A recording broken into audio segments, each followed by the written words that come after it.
का हो यार का समाचार। नमस्ते नमस्कार, हम बने आर एस विद्यार्थी। अभी अपने देख रहा हूँ भाषा भोजपुरी। आज दूगो स्टार के गाना रिलीज भेल बा, ट्रेंडिंग स्टार और पावर स्टार।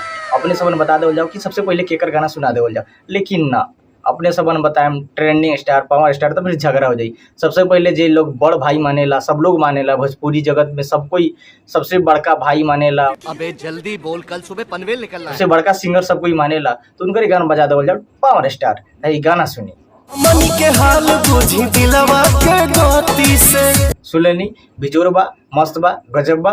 देखी गाना जे बाटे ई भक्ति भावना से जुड़ल नहीं खे, ई बाटे लवर सबर पे गाना बाटे।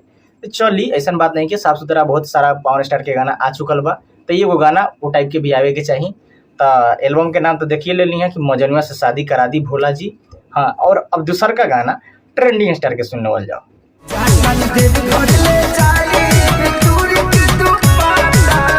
सुन लेली, देखिए इनकर जे गाना बाटे ई भोला बाबा के गुहार करता ना, फूल बिल पतवा, बहुत अच्छा गाना बाटे, साफ सुथरा गाना बा। लेकिन एक बात और बा, ट्रेंडिंग स्टार के गाना जे बाटे इतना अच्छा खासा व्यू ना बटोरले बा, काहे कि बहुत कम व्यू आयल बा।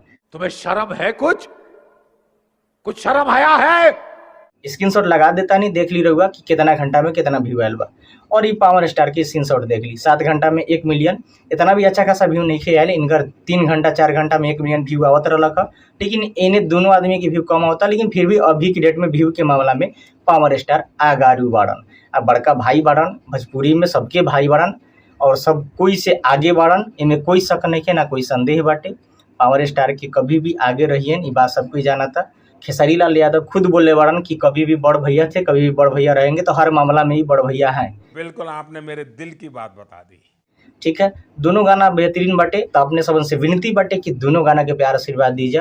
अब विवाद ना हो कि चाहिए, विवाद खत्म हो गया बा। और हम भी बानी भोजपुरी के एक छोटा सा सिंगर, हमारा नाम है आर एस विद्यार्थी। अगर अपने हमारे गाना सुने के चाहते नहीं तो यूट्यूब पे जाई, आर एस विद्यार्थी सर्च करी, बोलबम के गाना मिली, गणेश वंदना मिली, भक्ति गाना मिली और भोजपुरी रस टाइप के भी गाना मिली। हर टाइप के गाना हम गाइला। तो अगर अपने हमारे गाना भी सुन के अच्छा लगा था तो शेयर करी, सपोर्ट करी। और ये चैनल पे नया बनी तो सब्सक्राइब कर ली। और कोई अच्छा टॉपिक पे बात भइल है तो वीडियो के शेयर कर दी। और भाईचारा बना के रखी, झगड़ा ना हो के चाहिए, विवाद ना हो के चाहिए, सब कोई के सपोर्ट करी और जातिवाद ना करी। वीडियो देखे खातिर बहुत बहुत धन्यवाद।